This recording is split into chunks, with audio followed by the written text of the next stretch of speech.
வாழ்வோம், வாழ வைப்போம். சித்தர்கள் அருள்குடில் அறக்கட்டளை குருமா அப்பன் அவர்கள் அருளால் அவரது சீடராகிய காதி லட்சுமராஜ் எனும் நான் அவரிடம் கற்ற கலை உயிர்ப்பு தியான யோகா. உடம்பையும் உடம்பால் நடத்துற மூச்சையும் ஒரு 1/4 மணி நேரம் முறையறிந்து காலை எந்திரிச்சு கருவியெல்லாம் போனோம். வெறும் வயிற்று செய்யறது நல்லது. தொடர்ந்து சொல்லிட்டு இருக்கிறோம். மருந்து நம்பியே உணவை நம்பியேங்கிறத விட இந்த உணவையும் மருந்தையும் ஏத்துக்கிற அந்த உடம்பு கொஞ்சம் முதல் பக்குவப்படுத்தினா உணவே போதும் நமக்கு. பார்த்தீங்களா? அப்படி இப்போ இந்த ரத்த அழுத்த நோய், பித்தம், பிரஷரும் ரத்தத்துல அதிகமா ஜூடு ஏறி நீர்த்தன்மை கம்மியாச்சுன்னு வைங்க, ரத்தத்துல தொந்தரவு பண்ணி விட்டுரும். அது தலைக்கு ஏறினா கண்ணு மாசமா சுத்தி விட்டு கீழே கீழே சாஞ்சு கை கால் எல்லாம் தொந்தரவாகும். நாக்கு அடிக்கடி வரந்துக்கும். பாத்தீங்களா? அப்படி அப்படி இருக்கிறதுக்கு இந்த பிரஷரை நீக்கிறதுக்கு நீங்க என்ன பண்ணணும்னா, கொஞ்சம் காரத்தையும் புளிப்பையும் உப்பையும் முறையா சேர்த்தோணும், அளவா சேர்த்தோணும். முறை என்ன?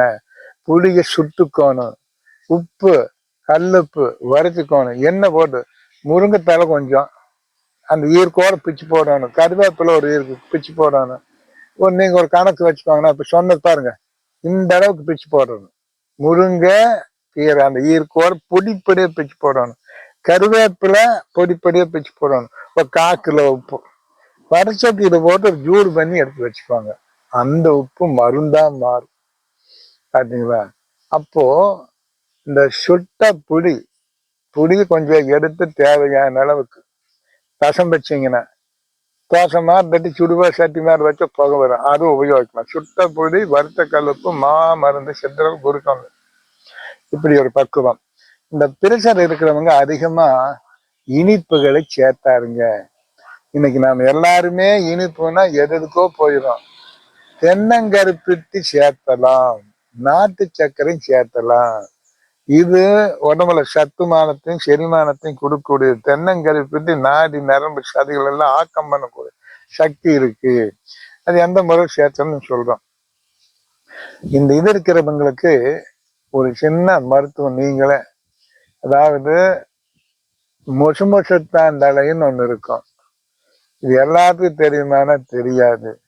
அதனால நாட்டு மருந்து கடைக்கு போனீங்கன்னா அங்க சொன்னா மாத்திரை கொடுப்பாங்க. அந்த மாத்திரை அருமையா வேலை செய்யும். அது எப்படி சாப்பிடணும்னு சொல்லுவாங்க. சரி, நான் ஒரு முறை சொல்லிடுறேன். எந்த மருந்தா இருந்தாலும் சேர்த்த வேண்டிய 3 பொருள் என் குரு சொல்லி கொடுத்தது. சீர் அகம். இந்த அகம் சீரா இருக்கணும்னா, ஏதாவது நல்ல முறையில் இருக்கணும்னா சீரகத்தை சேர்த்துங்கிறாங்க. அப்புறம் உள்ள பகுதிகள், உள்ள என்ன இருக்கு? வகுறுன்னு சொன்ன வகுத்துக்குள்ள எத்தனை விஷயம் இருக்கு.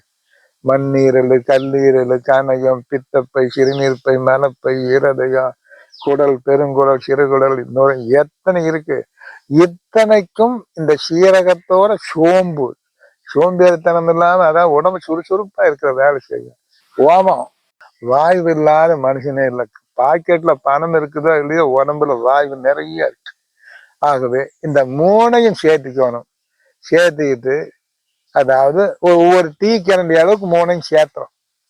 சேர்த்து கடுக்கா தோல் ஒரு தோல், இது ஊறமான வெங்காயம், சின்ன வெங்காய சாறு பாத்தீங்களா, அதோட திப்பிது ஒரு 2-3 திப்பிது, குறுமிளகுன்னு சொல்லிடு, எல்லாத்தையும் போட்டு அரைச்சு மாத்திரை பண்ணி வச்சுக்கோங்க. எந்த அளவுக்கு மாத்திரை அப்படின்னா, சுருக்குமா ஒரு இந்த சின்ன நெல்லிக்காயின்னு சொல்லுவோம், அதாவது இத்தாச்சோறு இந்த அளவுக்கு இருந்தா போதும், தட்டி வச்சுக்கோங்க. மொட்டை காஞ்ச வரைக்கும் இல்லை, அது தினா ஒண்ணு எப்ப சாப்பிடணும்.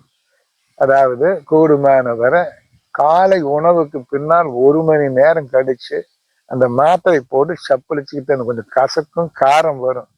சாப்பிட்டுக்கிட்டு லேசா 1 வாயோ 2 வாய் தண்ணி குடிக்கணும். காய்ச்சாத தண்ணி தான் குடிக்கணும்.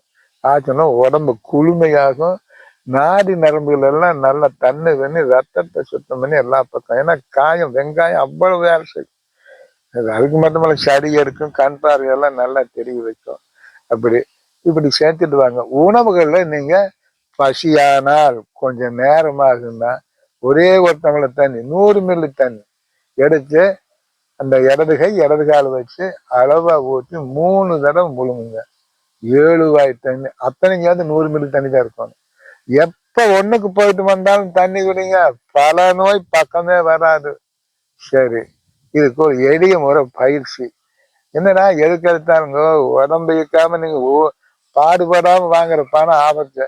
உடம்ப செயல்படுத்தாம கேட்கிற ஆரோக்கியம் எல்லாம் நிக்காது. அதனால ஒரு எளிய முறை பயிற்சி தான். இப்ப பாருங்க, எப்படி செஞ்சு காட்டுறேன்னு பாருங்க. நின்றுதான் செய்யணும், உட்கார வேண்டியது இல்லை, ஒண்ணும் இல்லை. சாதாரண நின்று எளிய முறையில செய்கிறோம். எளிய முறை. கால் பாருங்க எவ்வளவு அகலம் வச்சிருக்கேன்னு பாருங்க. அதான் நீ 2 பாதத்துக்கு நடுவால தொடைக்கு உரையாத அளவுக்கு 1 அடி அகலமாவது இருக்கணும். அந்த நேர காலு கூட கொஞ்சம் சாட்சி திருப்பி வச்ச மாதிரி இருக்கணும். இச்ச பிறகு நீங்க வேற ஒண்ணுமே வேண்டியதில்லை.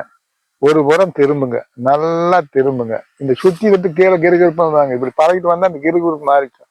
உங்களால முடிஞ்ச அளவுக்கு திரும்பி என்ன பண்ணோம்னா, அந்த எந்த பக்கம் இப்ப திரும்பி இருக்கிறோம், இடது பக்கம், அந்த இடது கை மேல போயிட்டே இருக்கணும். போன பின்னால மெதுவா இறங்கணும். அடுத்த காது பக்கம் இறங்கின வரைக்கும் இந்த கை மெதுவா வரணும். ரொம்ப வருஷமாவே வேணும். மெதுவா வந்து இந்த கையை பிடிக்கணும். இடது கையை வலது கையில பிடிச்சு நல்லா கவனிங்க. அப்படியே மேல போகணும். எவ்வளவு போகுது மெதுவா போன பிறகு அந்த மேல போன கைய நல்லா உள்ளங்கைய கண்ணை மூடி ஒரு தடவை திறந்துட்டு மீண்டும் கை கீழே வரணும். முதல் போன கை அழுங்காம இருக்கணும். மேல முதல் போச்சு, மறைக்கு செஞ்சோம். இப்போ நிமிஷ வேண்டியது இல்லை, அப்படியே இறக்கணும். அதே மாதிரி அந்த கையும் இறக்கணும். நல்லா கவனிங்க. முழுசா இடுப்பு வரைக்கும் வந்த பிறகு கையை மெதுவா இறக்குங்க. இறக்கிட்டு மறுபுறம் உங்களால முடிஞ்ச அளவுக்கு திரும்புறோம். இப்ப அடுத்த கை அதே மாதிரி மடக்கிறோம். மெதுவா போறோம். போன பின்னால் அடுத்த காது பக்கம் இறக்குறோம். உள்ளங்கை மறுபுறம் உள்ள கை மெதுவா மேல வருது.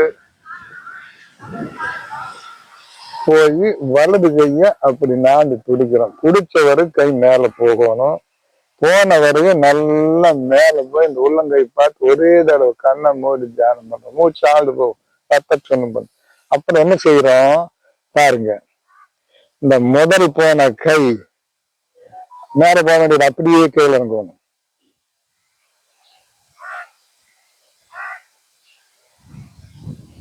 அதே மாதிரி அடுத்த கை